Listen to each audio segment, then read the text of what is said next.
Okay, so we are back.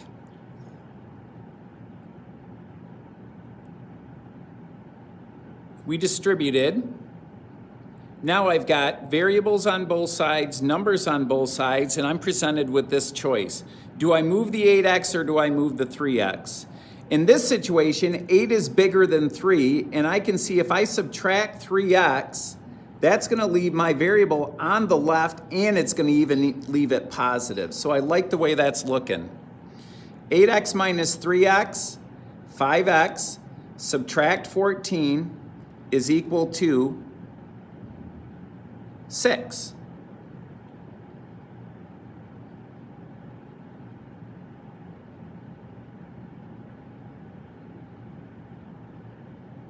Actually, excuse me.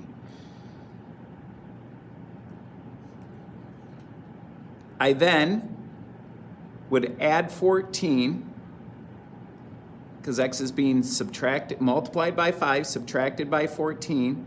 5x then is equal to 6 plus 14, which is 20.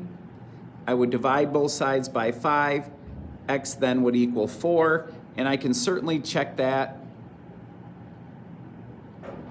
4 times 4 is 16. 16 minus 7 is 9. 2 times 9 is 18.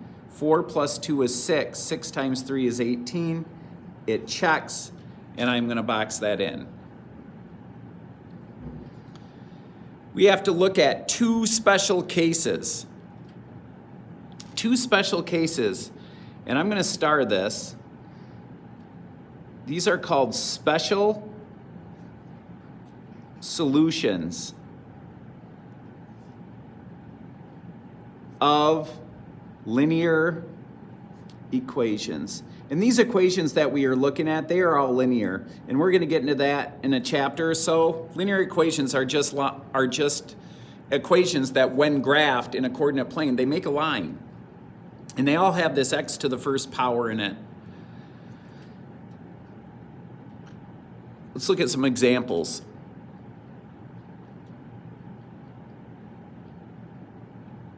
You guys will encounter these special solutions all through math. You'll see them in geometry, you'll see them in algebra 2, pre-calculus, calculus, and this can happen whenever we got a variable on both sides of the equation. Here's what happens and what makes it special.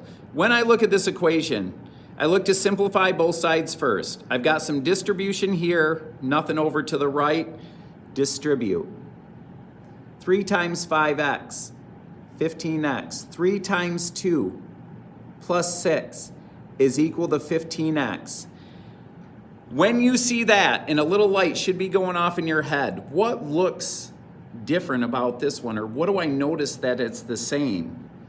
When I look at both sides of the equation, I see this 15 and this 15 are exactly the same. I've got to gather those together, but here's what's going to happen. If I subtract 15x from both sides, which I obviously need to do, what's going to happen? That's going to go away. That's going to go away. You are left with 6 equal to 15 minus 15 is 0. I'm going to make a note here, and we have this potential where your variable will disappear. It'll disappear. We're getting close enough to Halloween. It's going to go away. It's going to disappear like a ghost. It's going to vanish. You have that potential when you have variables on both sides. And you really have the potential when they're the same thing. 6 is equal to 0. That is a false statement. That is not true. That's false. I will use this symbol quite frequently in here, this little triangle with the 3 dots. This means therefore. False. Therefore, we say this has no solution. My answer is not false. My statement is false. My answer to this question is no solution. And hopefully that makes sense. Because in order to have a solution, remember, I need to plug in a value for x in both spots here, and here, and get a true statement out. And if I think about what's here expanded, 15x plus 6 is equal to 15x. For any value of x, doesn't matter what it is. If I choose 1 for x, for example, I would take 15 times 1 is 15 plus 6 is 21. Does that equal 15 times 1 or 15? No, 21 doesn't equal 15. It's never going to be true. I could choose 50 billion for x. The left side of this equation is always going to be 6 more than that because you're adding 6. Both sides of the equation, they'll never be the same because this one is always being added by 6. There's no value of x that I can plug in that's going to give me a true statement, a solution. This is no solution. Next example, negative 2 times 4y plus 1 is equal to negative 8y minus 2. Again, I'm looking at what's happening here. Well, I can see now I'm going to have numbers on both sides, and I'm going to have variable on both sides. I need to simplify first, which means I need to distribute negative 8y, because negative 2 times 4y is negative 8, negative 2 times positive 1, negative 2 is equal to negative 8y minus 2. Hopefully a little light's going off in your head. These are the exact same thing on both sides of the equation. And I can take this out a little bit. I know I would need to add y. When my variable is the same on both sides and I add or subtract it, it's always going to go away. But now I'm left with this statement. Negative 2 is equal to negative 2.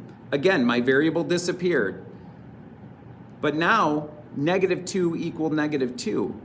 That's true. That's a true statement. My answer is not true. This statement's true. Therefore, we say this one has infinitely many solutions. Infinitely many solutions, and I'm going to abbreviate that IMS. In both of these cases, whether it's no solution or infinitely many solution, your variables are going to disappear. What you're left with will either be a true statement or a false statement. If it's false, it's no solution. If it's true, it's infinitely many solutions. And this infinitely many solutions should make sense based on what we talked about up here with x. If I plug any value for y in, you're always going to multiply it by negative 8 and subtract 2. And again, it doesn't matter what value for y you choose. If you choose 1 for y, negative 8 minus 2 is 10, negative 10. It's going to be the same on both sides. It's going to be negative 10 over here. If you choose 5,000, you're still going to multiply by negative 8 and subtract 2 on both sides. There's no value for y that you can choose that will not give you a true statement. That is infinitely many solutions.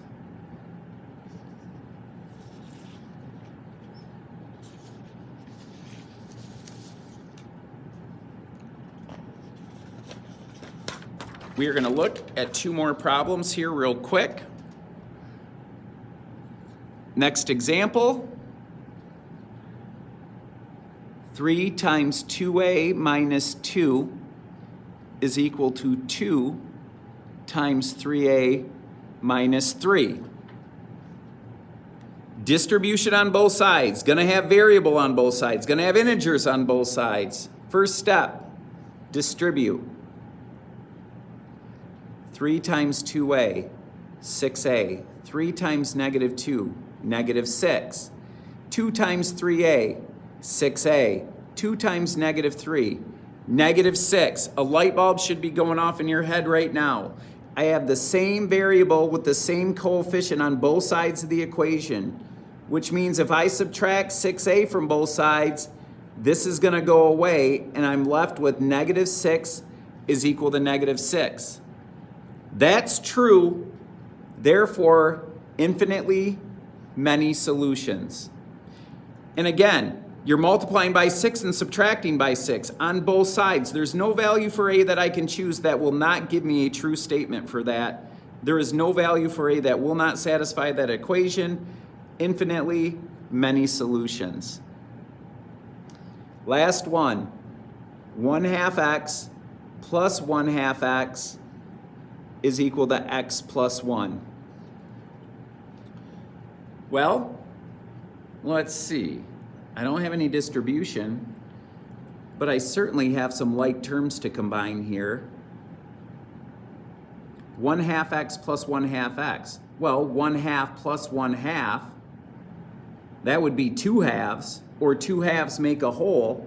You just have 1x is equal to x plus 1. And I can see I've got the same variable with the same coefficient on both sides. Because isn't there a 1 really there? There certainly is, which means you got to gather your variables on both sides, but I'm already thinking to myself, because those are the same, they will disappear. You have a 1 on this side. I am going to subtract, let me erase that so that doesn't look like division. I will subtract 1x. 0 then is equal to 1. True or false? 0 does not equal 1. That is false. This has no solution. And again, that should make sense, because if I go back to right here, the left and the right cannot be equal, because if I choose a value for x, the right side is always going to be 1 bigger than it. It's always going to be 1 bigger. I'm always adding 1. If I add x is equal to 2, 2 would equal 3. It's always 1 greater.